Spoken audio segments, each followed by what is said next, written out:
It was 6:14 in the morning when the school nurse found me sitting on the floor of the faculty bathroom at Cleveland High School, my back against the cold tile wall, unable to catch my breath, my heart doing something strange and fluttery in my chest. "Patty, look at me. Patty, can you hear me?"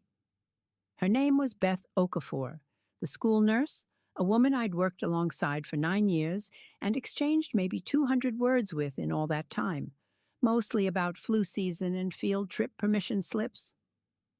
She had been called in by another teacher, a woman named Susan from the science department, who'd found me on her way in that morning and immediately recognized that something was seriously wrong. I could hear her.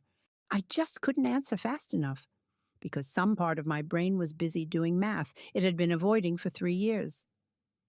The math of how a 44-year-old woman who used to run 5Ks on Saturday mornings had become a 52-year-old woman who couldn't climb one flight of stairs to first period without her vision going gray at the edges.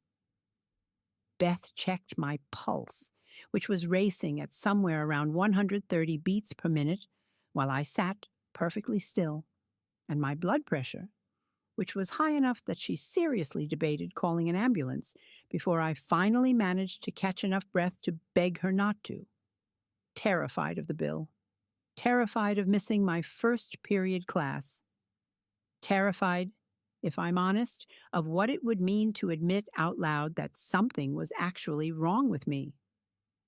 She sat with me on that bathroom floor for 20 minutes, timing my breathing, telling me in a calm, steady voice to match her inhales and exhales until my heart rate came back down into something closer to normal. They called it a panic attack that morning, and technically, that's what it was. But underneath the panic attack was something else. Something that had been building quietly for years, layer by layer, like sediment at the bottom of a river. My name is Patricia Doyle. Everyone calls me Patty, and I am an English teacher in Portland, Oregon. I've taught 11th grade for 26 years. I've read more teenage essays about grief and loss and love than I can count.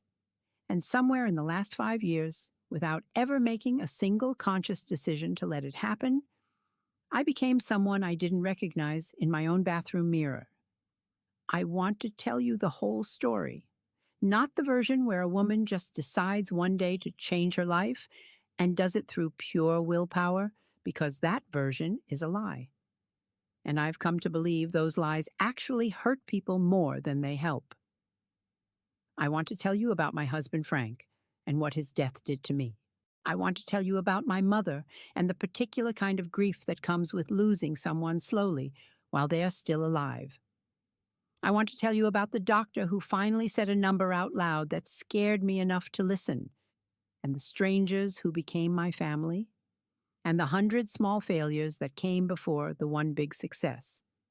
Because I lost 106 pounds, from 254 down to 148, over about 19 months, and not one single day of it happened the way I thought it would.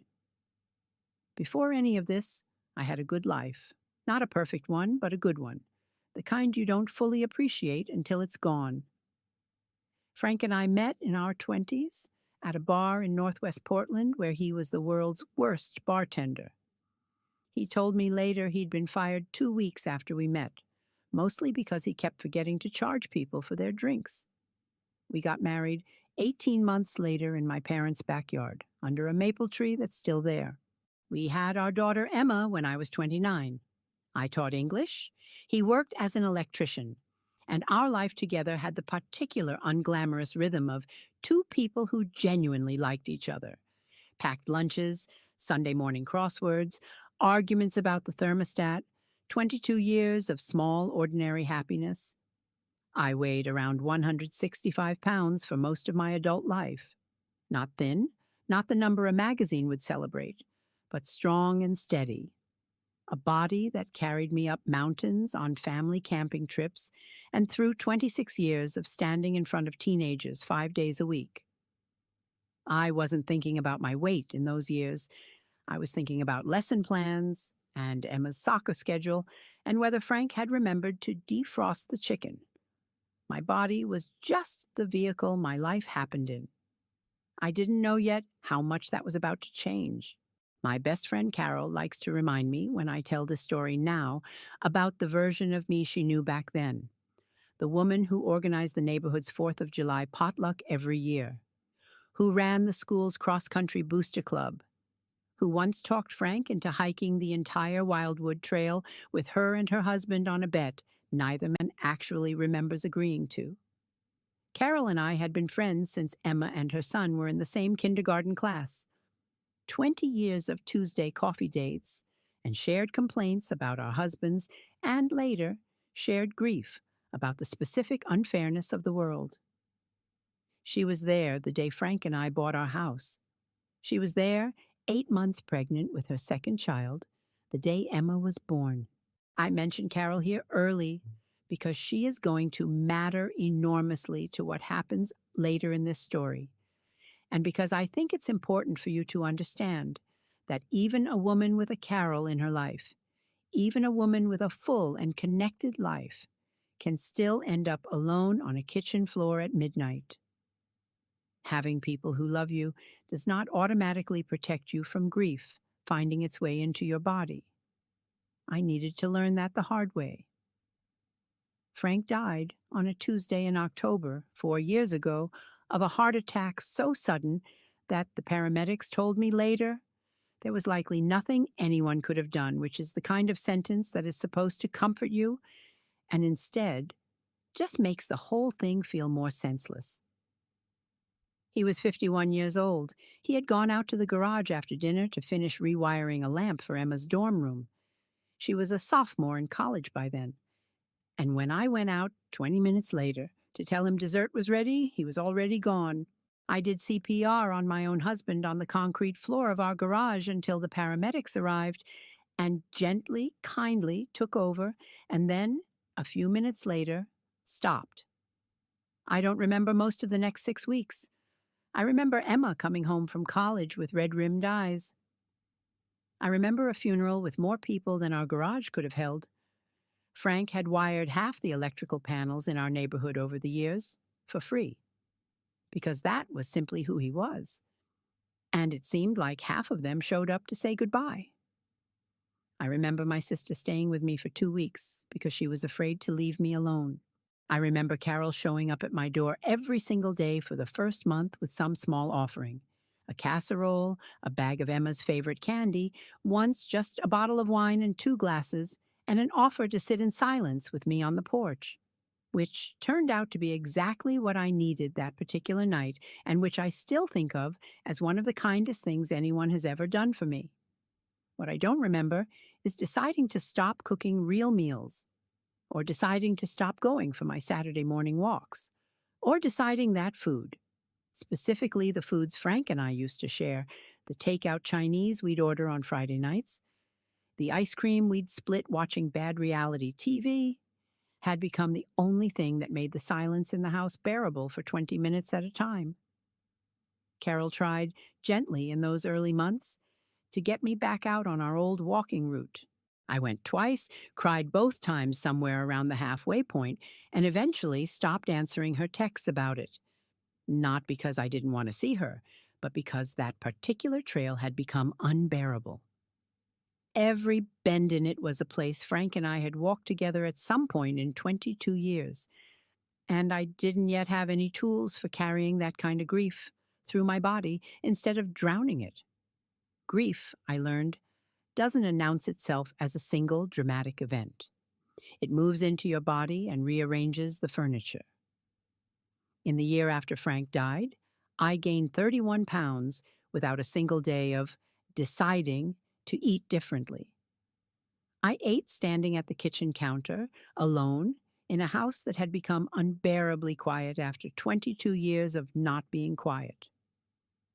I told myself I'd get back to normal once the grief settled. I didn't understand yet that grief doesn't settle.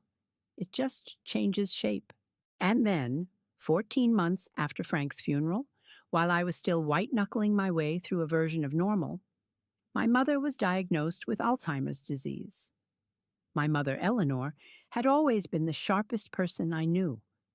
a retired librarian who did the Sunday crossword in pen and could recite entire poems from memory, who had raised 3 children mostly alone after my father left when I was 9, and who had never, in 52 years of me knowing her, needed anyone to take care of her.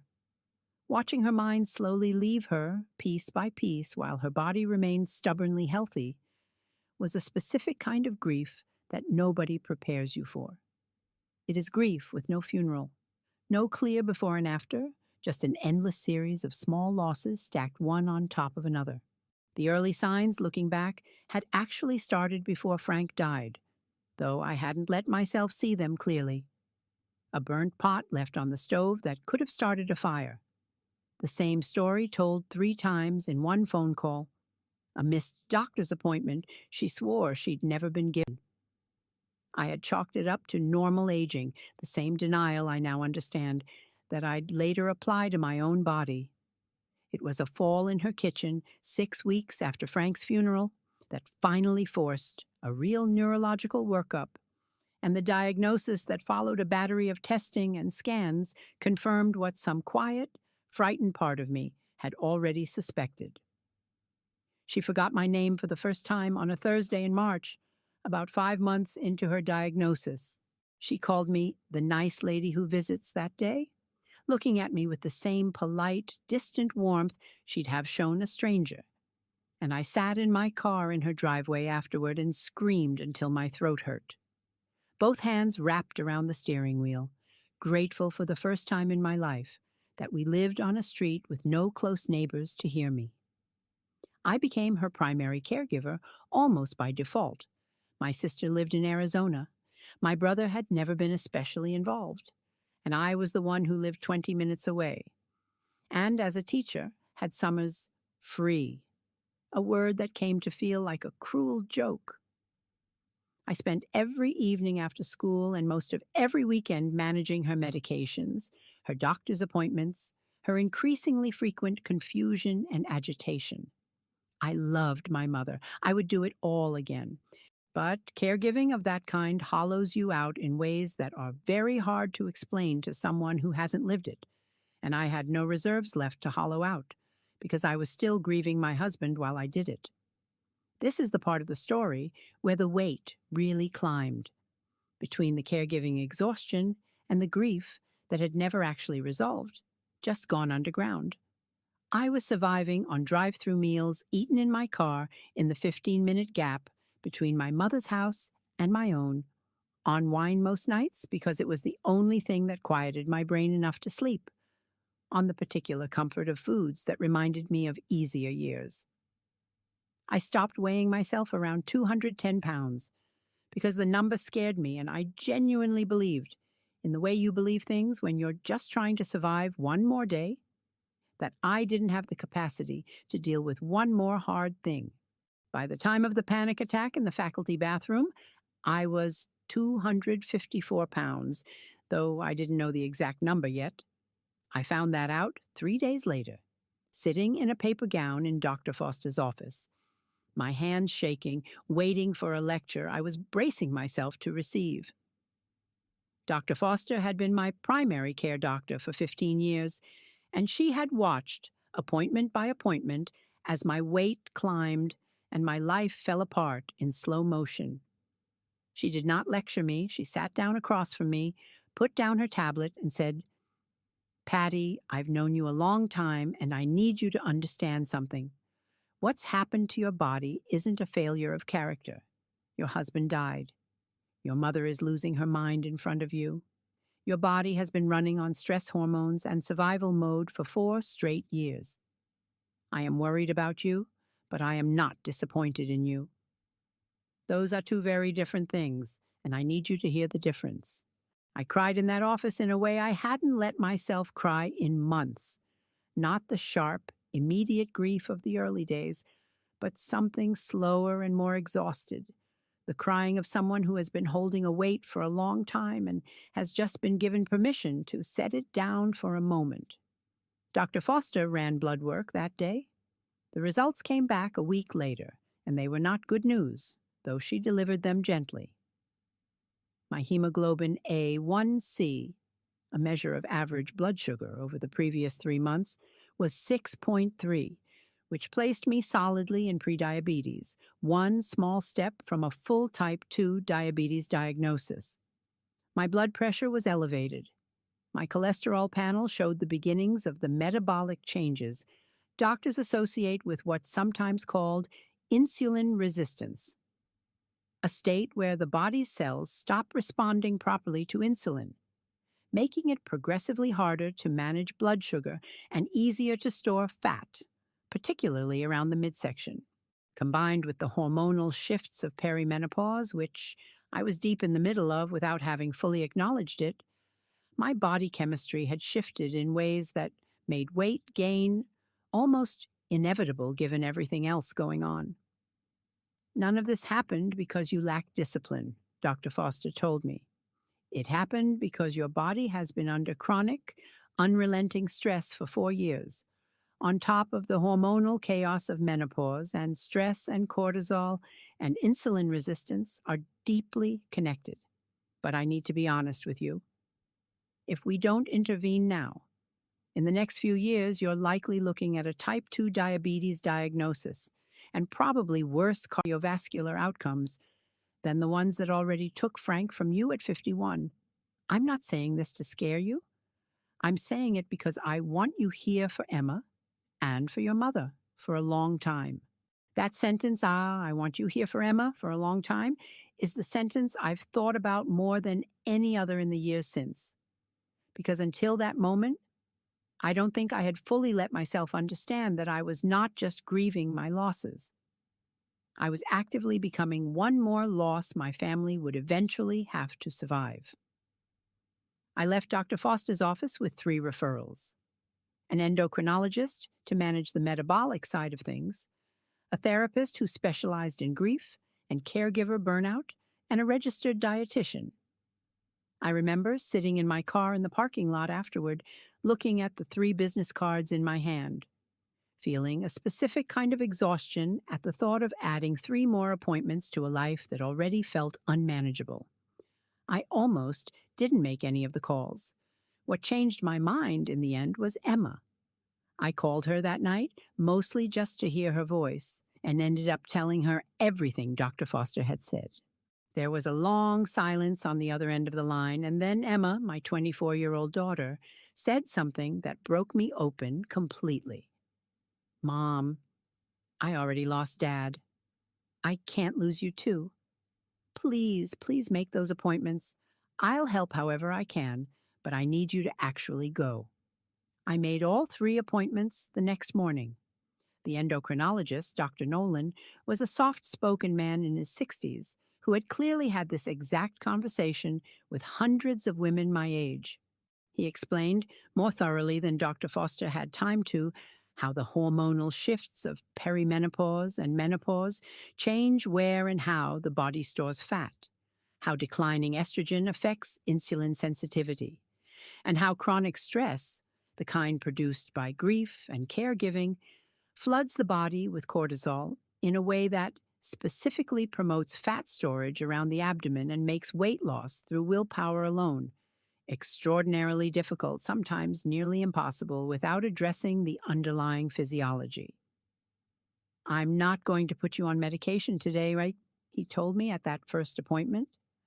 "I want to see what happens with a structured nutrition and movement plan over the next 3 months, alongside addressing the insulin resistance directly through diet. If your A1C doesn't improve, we'll talk about metformin, but I don't think you need to hear you need a pill today. I think you need to hear that this is fixable and that your body is not broken beyond repair. It's just been through a war." The therapist, Dr. Miriam Whitman, worked specifically with what she called disenfranchised grief. The kind of grief, like caregiver burnout and ambiguous loss, that doesn't get the same recognition as a death, even though it can be just as heavy. In our first session, I told her I felt guilty even being there, because my mother was still alive, technically. So how could I be grieving her the way I grieved Frank? Watching someone you love disappear while their body remains is one of the cruelest forms of grief there is, Dr. Whitman told me. You are allowed to grieve your mother while she is still living, and you are allowed to still be grieving your husband 4 years later. Grief doesn't run on a calendar, no matter what anyone tells you. We spent our early sessions simply naming things I had never said out loud. That some days I resented caregiving for my mother, and then hated myself for resenting it. That some nights I lay awake angry at Frank for dying and leaving me to handle all of this alone, and then hated myself for being angry at a dead man. That food had become the only place in my life I felt I had any control at all, even though, ironically, it had become the thing controlling me. The dietitian, Rachel Byrne, was younger than I expected, maybe 35, with a calm, unhurried way of asking questions that made me feel like I was being understood rather than judged. She didn't hand me a rigid meal plan on day one. She asked me to track 2 weeks of eating exactly as it already was, without changing anything, so we could see the real patterns rather than the patterns I wished were true. What that tracking revealed was almost embarrassingly clear once I saw it laid out. I was eating almost nothing of real substance during the day. A granola bar grabbed between classes, coffee, sometimes nothing until 3 p.m. And then consuming close to 1,800 calories between 7 p.m. and 11 p.m., almost entirely alone, almost entirely while watching television to drown out the silence of the house, almost entirely foods that required no real preparation, because I had no energy left for cooking by the time I got home from my mother's. "You're not undisciplined," Rachel told me, echoing something I would hear from nearly everyone on my team in different words over the coming months. "You're running a caloric deficit all day that your body interprets as scarcity, which primes you to overeat in the evening. And you're using food, understandably, as one of the only sources of comfort and control you have left in a life that has taken away almost everything else that used to feel stable." We built a plan together slowly that didn't ask me to overhaul my entire life overnight, because I genuinely did not have the bandwidth for that. We started with breakfast, something as simple as Greek yogurt with berries and a scoop of protein powder, eaten at my desk before first period, just to break the all-day fast that was setting me up to overeat later. We added a real lunch, packed the night before, even if real, some days, just meant a sandwich and an apple. We didn't touch dinner or the evening eating for the first 3 weeks at all, because Rachel wanted my body to stop feeling deprived before we tackled the hardest habit. I remember one session around week 6, when Rachel asked me to walk her through an entire grocery shopping trip out loud, aisle by aisle, the way I actually shopped rather than the way I thought I should describe it. I told her about avoiding the wine aisle by taking the long way around, and then admitted, a little sheepishly, that I always ended up back there anyway. I told her about buying family-sized bags of chips for Emma when she visits, even though Emma had visited exactly once in the previous 4 months. Rachel didn't flinch at any of it. She just asked gently, "What would it look like if we bought the single-serving bag instead, just for now, not forever, just while we're building new patterns?" It was such a small suggestion, and it changed more than I expected. Something about not having an entire family-size bag available at 9 p.m. gave my evening brain one less opportunity to spiral. We tackled the evening eating in month 2, not by forbidding it, but by rebuilding what those hours actually looked like.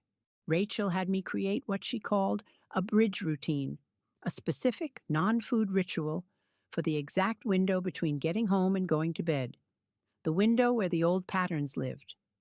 Mine ended up being almost embarrassingly simple. Change out of work clothes immediately, put on a specific soft cardigan that had been Frank's, light a candle, and call either Carol or Emma before I even walked into the kitchen. It sounds too small to matter. It mattered enormously. Rachel told me once that most of nutrition coaching isn't really about food at all. It's about giving people something else to reach for in the exact moment their hand used to reach for the pantry door. It was around this time that I also met Jordan Reyes, a walking and running coach who ran a free Couch to 5K program out of the community center near my mother's house on Saturday mornings. I signed up mostly because Rachel suggested movement would help with insulin sensitivity, and because Saturday mornings had become a particularly lonely stretch of my week since Frank died.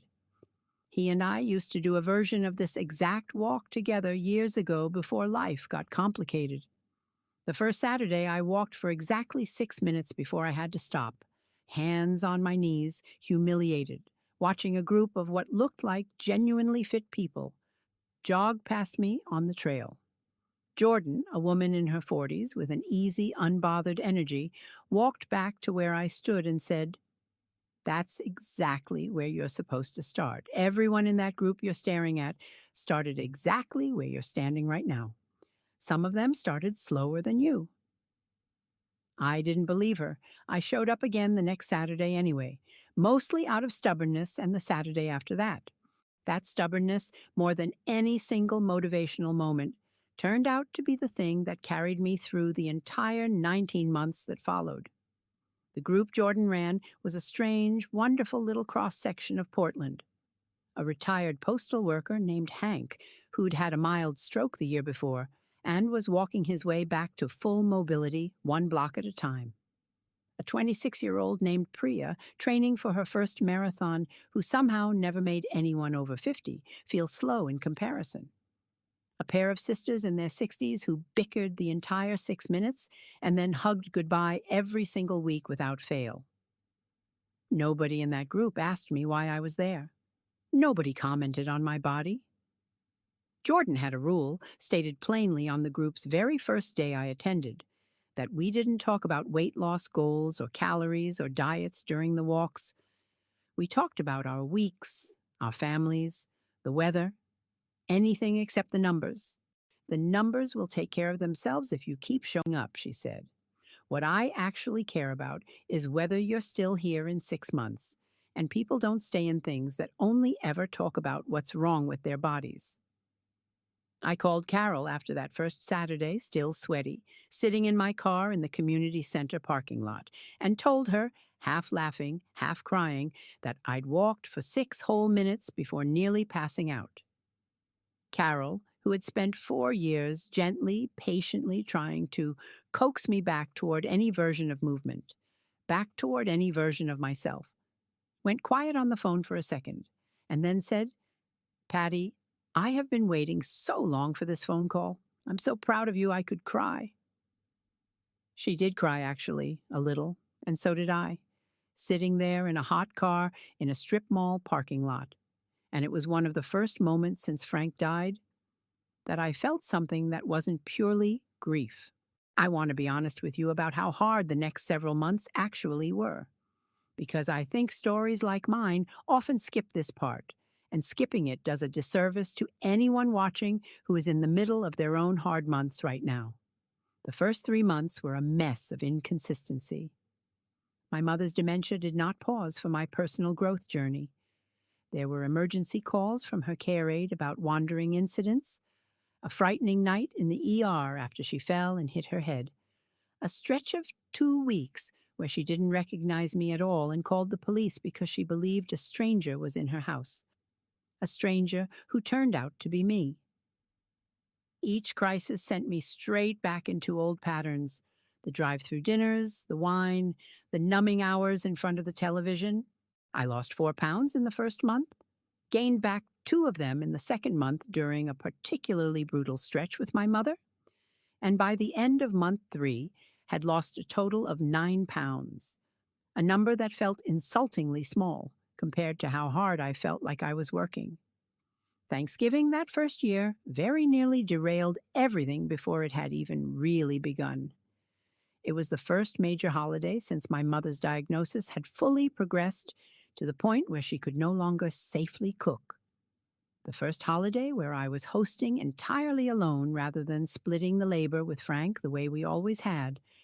and the weight of trying to recreate 22 years of tradition by myself. For a mother who no longer entirely understood what day it was, and a daughter flying in with her own grief, still raw, felt close to unbearable. I spent 3 days before the holiday in the kind of anticipatory eating I hadn't fully named yet, grazing constantly while cooking, tasting my way through an entire pie, telling myself it didn't count because it wasn't a real sit-down meal.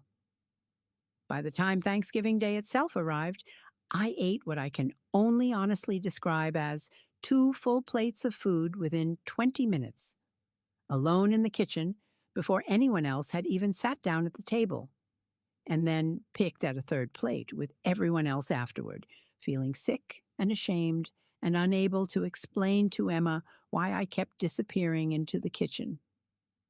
I texted Rachel the next morning, the first time I'd ever reached out to her outside of our scheduled sessions, bracing for some kind of disappointment I'd built up in my own head. Instead, she wrote back, "Holidays are hard for everyone doing this work, and they're exponentially harder for someone hosting their first Thanksgiving without their husband and with a mother who's declining. This is completely understandable given what you're carrying. Let's talk Monday about what support might help next year, but for now, I just want you to know one hard day of eating, even a really hard one, changes almost nothing about your metabolism or your progress. What matters is what you do starting today, not what happened yesterday." That message, more than almost anything else in the entire 19 months, gave me permission to stop treating every setback as evidence that the whole project was doomed. There was one Tuesday night in month 4 that I still think of as my true rock bottom, lower even than the bathroom floor at school. My mother had been moved, 2 weeks earlier, into a memory care facility, a decision I had fought against for over a year out of guilt, until her care aide and Dr. Foster and my own sister all finally convinced me it was no longer safe for her to remain at home. I had visited her that Tuesday evening, and she had looked at me with complete blankness and asked a staff member, "Who is this woman? Why does she keep coming here?" I drove home from that visit, and I do not fully remember the 20 minutes that followed, except that I woke up, in a sense, sitting on my kitchen floor, surrounded by the wrappers of an entire family-size bag of chips and the better part of a bottle of wine, sobbing so hard I could barely breathe, feeling like every single thing I had built over the previous 4 months had just evaporated in one night. I almost didn't go to my session with Dr. Whitman that week. I texted her at nearly midnight, something I had never done before. "I don't think I can keep doing any of this. I lost my mother tonight, even though she's still alive. I don't have anything left." She called me back within 10 minutes, which she later told me was outside her normal boundaries, but that something in my text had scared her. We talked for almost an hour. She didn't tell me the eating was fine, and she didn't scold me for it either. She said something I've repeated to myself more times than I can count since, "Patty, you didn't fail tonight.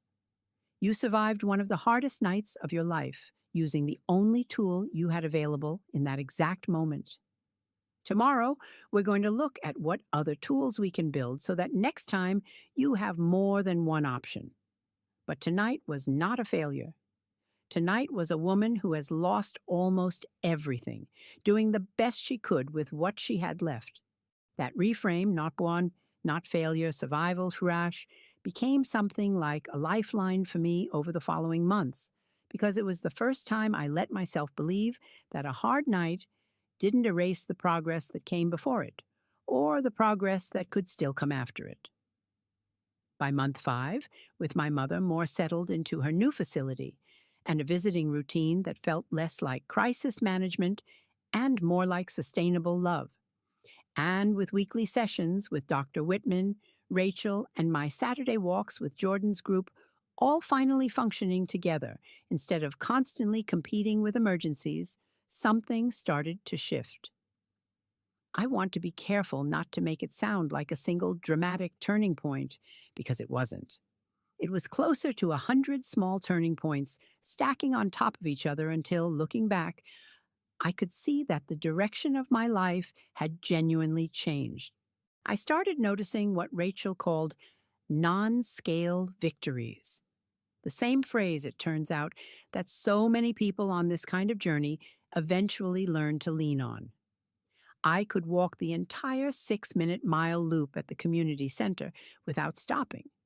My wedding ring, which I had stopped being able to wear over a year earlier and had moved to a chain around my neck, started to feel loose on that chain instead of tight around my finger. A strange, quiet marker of change that made me cry alone in my car, one ordinary Wednesday afternoon. I slept through entire nights for the first time since Frank died, waking up without the specific 3 a.m. dread that had defined my sleep for years.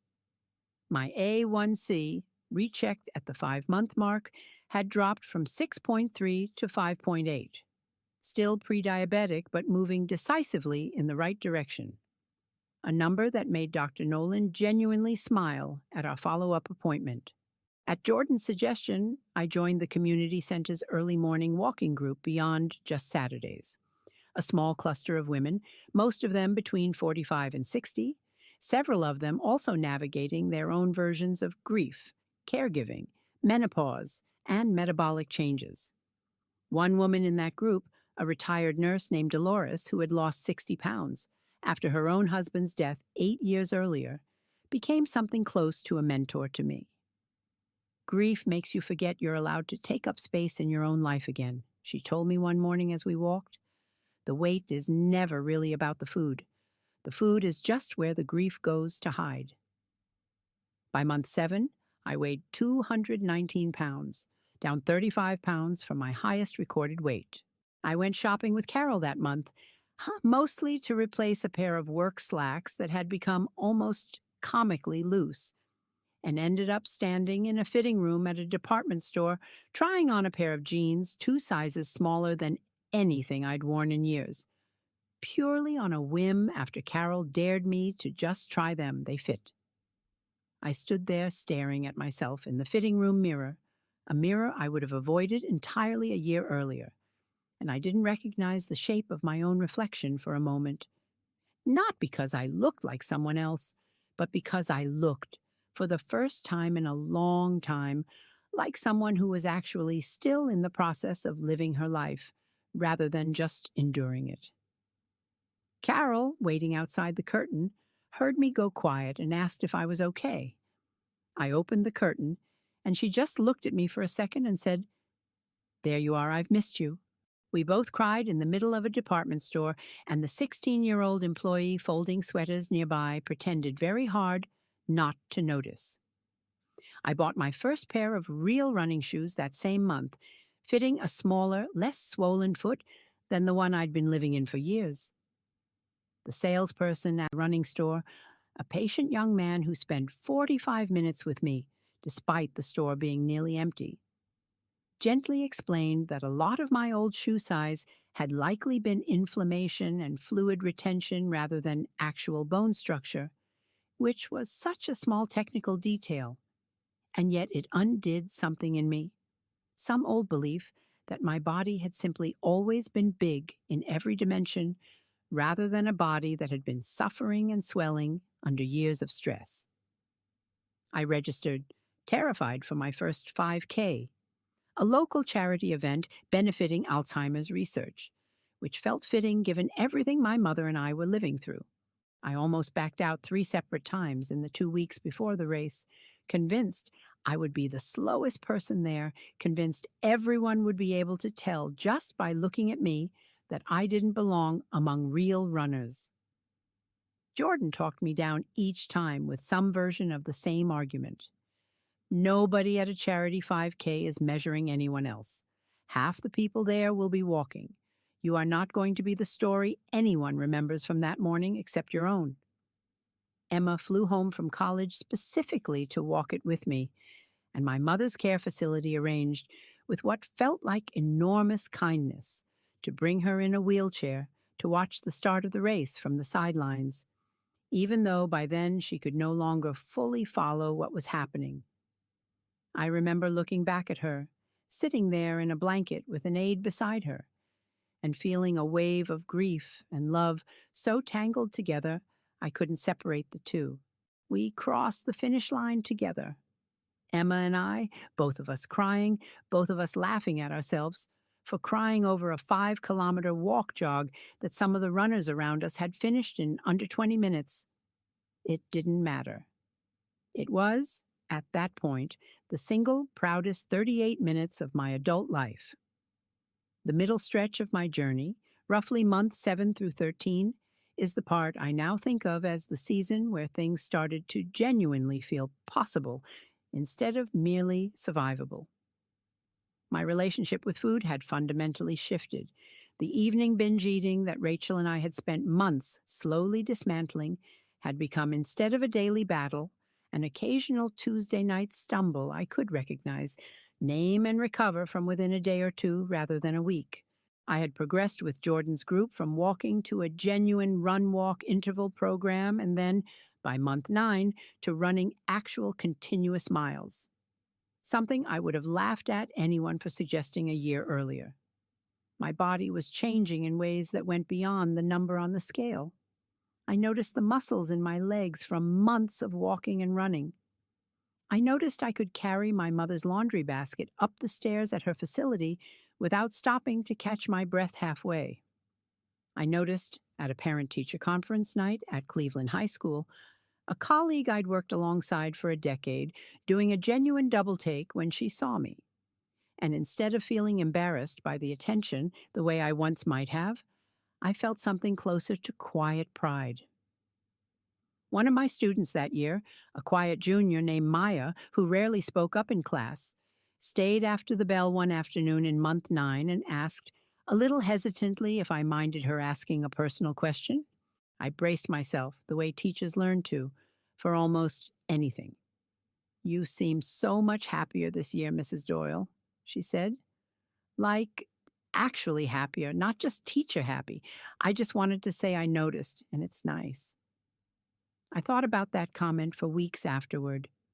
I had spent so much of the previous 2 years assuming I was successfully hiding my grief and exhaustion behind a professional mask at school. And Maya's comment made me realize that teenagers, of all people, often see far more than adults give them credit for. It also made me realize how much of myself I had gotten back, that a 16-year-old could see the difference in my face without my ever having said a word about any of it. There were still hard stretches, because that is simply the honest shape of a real recovery. A difficult stretch in month 10 when my mother had a serious infection that required hospitalization and 3 frightening days where none of us knew if she would recover, sent me back into several nights of stress eating and 2 skip weeks of running. But this time, instead of the old spiral of shame and abandonment, I texted Rachel from the hospital waiting room. "I've eaten badly for 4 days straight, and I haven't run in 2 weeks. I'm not asking for permission. I just need you to know I'm still here and I'm coming back to this as soon as I can breathe again." Her response, which I still have saved in my phone: "You don't need permission from me, Patty. You need to know that the plan will still be here waiting for you when your mother is stable." This is exactly what strength actually looks like. It's not the absence of hard weeks. It's coming back after them. My mother recovered from that infection, though the hospitalization accelerated her decline in ways that were painful to watch. I returned to my routine within 8 days, not because I'd achieved some new level of discipline, but because I finally truly believed what nearly everyone on my team had been telling me for months: that a hard week didn't erase the ones that came before it. By month 12, I weighed 178 pounds, a total loss of 76 pounds.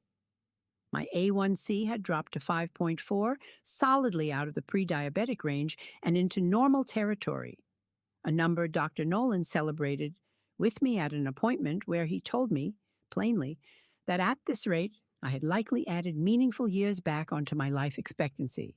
I remember sitting in the parking lot of his office afterward, thinking about Frank, about the specific cruelty of a heart that gave out at 51, and feeling a complicated mixture of grief and gratitude that I don't think I'll ever fully be able to untangle.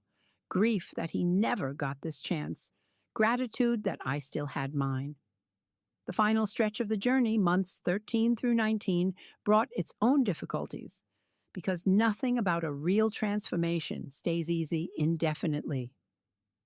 In month 15, I sustained a knee injury during a training run for a half marathon I had, perhaps overly ambitiously, decided to attempt, a decision Jordan had gently warned me might be premature.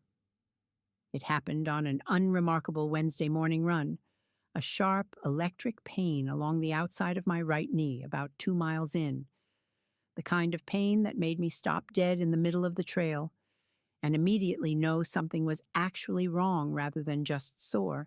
An orthopedic doctor diagnosed it as IT band syndrome, common in new runners who increase mileage too quickly, and told me, not unkindly, that my body needed at least 6 weeks of real rest from running, along with physical therapy, before we could even talk about the half marathon. I will admit that my first reaction to that diagnosis was something close to panic, not about the injury itself, but about the sudden absence of the exact routine that had been holding my mental health together for over a year. Running had become the place I processed my grief, the place I thought through my mother's decline, the 45 minutes of my week that belonged entirely to me.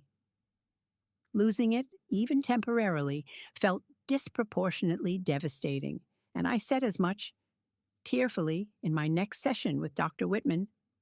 "This is actually a really important moment," she told me. "For over a year, you've built an incredibly healthy relationship with movement. But I want to make sure movement hasn't become the only tool in your toolbox, because tools that break down completely when one option gets taken away aren't actually stable long term. Let's use these 6 weeks to build a few more." I leaned more heavily during those 6 weeks on my sessions with Dr. Whitman and on strength training with resistance bands that Jordan showed me I could do even with the knee injury. Sitting in a chair in my living room some evenings, working through exercises for my upper body and core while my knee healed. I went to physical therapy twice a week with a therapist named Nadia, who was blunt and funny, and treated my injury with the same seriousness she'd have given a professional athlete, which somehow made me feel less like a middle-aged woman falling apart, and more like someone actively rebuilding something worth rebuilding. I managed, for the first time in the entire journey, to navigate a major setback without a single night of the old emergency eating patterns returning. That, more than any number on the scale, felt like the real proof that something fundamental in me had changed. My mother's decline accelerated sharply in month 16, in the way hospice nurses had gently warned me it eventually would. A series of small infections her body could no longer easily fight. A gradual withdrawal from food and water that felt, even though I understood it clinically, viscerally unbearable to witness as her daughter. We moved her onto hospice care in the final week, and I took a leave from school to sit with her, along with Emma, who flew home and didn't leave my side. Carol brought food every day that final week, the same way she had after Frank died, sitting quietly in the hospice room's small waiting area for hours at a time without ever once making me feel like I needed to entertain or explain anything to her. My mother passed away in month 17, peacefully in her sleep, at her care facility, with Emma and me both present in the room. In her final lucid days, in a stretch of unexpected clarity that the hospice nurse told us sometimes happens near the very end, she looked at me, really looked at me, the way she hadn't in over a year, and said my name correctly for what would turn out to be the last time. "Patricia," she said, reaching for my hand, "you look so much like yourself again." I don't fully know what she meant by it, whether she was simply seeing me clearly for a moment after months of fog, or whether some part of her genuinely registered the physical transformation of the previous year. Either way, I have held on to that sentence, and I probably always will. I will not pretend that grief did not threaten, in the days and weeks that followed her death, to pull me back into old patterns. It did. There were nights I stood in front of the open refrigerator at 11 p.m., the way I used to after Frank died, feeling the pull of that old numbness with an intensity that frightened me, my hand actually resting on a carton of ice cream for a long, silent minute before I finally closed the freezer door and called Carol instead at nearly midnight and just cried on the phone with her until I was tired enough to sleep. But this time, I had Dr. Whitman, who helped me grieve my mother honestly instead of silently adding an extra session that first week without my even having to ask. I had Rachel, who reminded me that grief itself wasn't the enemy. Old coping patterns were, and that I now had other tools even if I didn't feel like using them in that exact moment. I had Dolores and the walking group who showed up at my mother's funeral, all of them standing together in a cluster near the back of the church, and who walked beside me in near total silence the following Saturday morning, understanding better than almost anyone exactly what that particular grief required. Not advice, not distraction, just steady footsteps beside my own. I reached 148 pounds in month 19 on an ordinary Thursday morning, standing in my bathroom before school, a number I had not seen since I was in my late 20s. I did not cry with joy the way I might have expected to a year earlier. I felt mostly a quiet, settled kind of peace, the recognition that this number was not really the point and had never really been the point, though I would be lying if I said it didn't feel good to see it. By month 14, before the knee injury slowed things down, I had lost 98 pounds total, weighing in at 156 pounds. Close enough to a goal Rachel and I had set together based on my body composition and lab work rather than any arbitrary number pulled from a chart. Dr. Nolan, at that same period, formally discharged me from needing regular endocrinology follow-up beyond an annual check, telling me my metabolic markers now looked, in his words, like someone 15 years younger. A sentence I wrote down in my phone because I wanted to remember it on the hard days that I knew, by then, would still occasionally come. What I actually want you to understand, if you take nothing else from my story, is that the number on my scale was never really what changed. What changed was that I learned, for the first time in my adult life, how to survive genuine devastation. The death of my husband, the slow loss of my mother, years of caregiving that asked more of me than I thought I had to give, without using food as the only tool I had to numb it. I learned to grieve honestly instead of silently. I learned to ask for help before I was in crisis instead of only after. I learned that my body was not the enemy that had betrayed me during the worst years of my life, but rather the thing that had carried me, however imperfectly, through all of it. Today, I'm 54 years old. I still teach 11th grade English at Cleveland High School, and I've kept my weight within about 5 pounds of that number for over 2 years now, with the ordinary fluctuation of a real human life, rather than the rigid perfectionism I once thought recovery required. I ran that half marathon eventually, 6 months after my knee healed, finishing in just under 2 hours and 38 minutes, a time no elite runner would ever brag about, and a time I am prouder of than almost anything else I've accomplished in my adult life. Emma waited at the finish line the same way she waited at my very first 5K. And this time my mother wasn't there to watch, and I felt that absence sharply, in the middle of all that joy. In the particular way grief and pride so often arrive together, now rather than one after the other. I still walk with Dolores and the group most Saturday mornings, and Hank, the retired postal worker who was recovering from a stroke when I first joined, ran his own first 5K last spring at the age of 71, with the entire group there cheering him across the finish line. I still see Dr. Whitman once a month, not in crisis, simply in maintenance, because I've come to believe that tending to grief and stress is not something you finish. It's something you practice for the rest of your life, the same way I now practice movement and nutrition rather than treating either as a temporary project with an end date. Carol and I have resumed our old Tuesday coffee dates, except now they sometimes happen on a walking trail instead of in a cafe. And she tells me every so often, unprompted, that she has her best friend back, which still catches in my throat every single time she says it. I visit Frank's grave and my mother's grave side by side now in the same small cemetery most Sundays, and I tell them both out loud about Emma, about my students, about the half marathon, about the woman I've slowly become in the years since I lost them. I like to think Frank would be amused, mostly by the idea of his wife running actual miles for fun, given how thoroughly he avoided exercise for most of our marriage. I like to think my mother, in whatever way that makes sense, knows that I finally understood what she meant that last lucid afternoon when she told me I look like myself again. If you are watching this and you see even a piece of yourself in my story, I want to leave you with the things I wish someone had told me 4 years ago, sitting on that bathroom floor at 6 in the morning, certain I had nothing left to give. First, if you are gaining weight during a period of grief, caregiving, or chronic stress, please get real blood work done rather than simply blaming yourself. Cortisol, insulin resistance, and the hormonal chaos of perimenopause and menopause are not imaginary, and they are not character flaws. They are physiology, and physiology can be treated.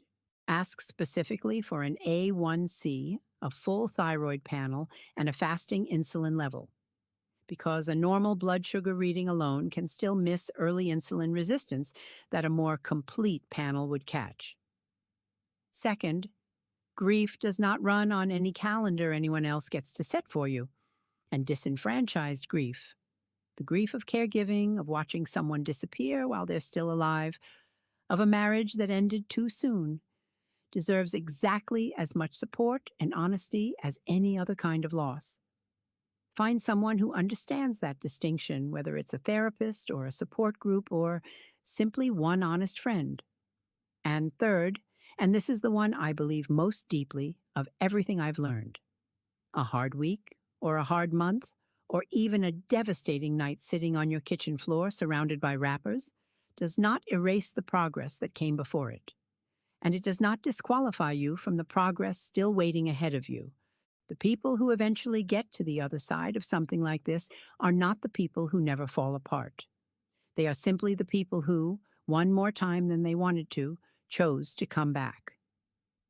I think about that panic attack on the faculty bathroom floor often 4 years later, not with shame anymore, but with a strange kind of gratitude I never expected to feel toward the worst morning of a very hard year. That morning didn't feel like a beginning at the time.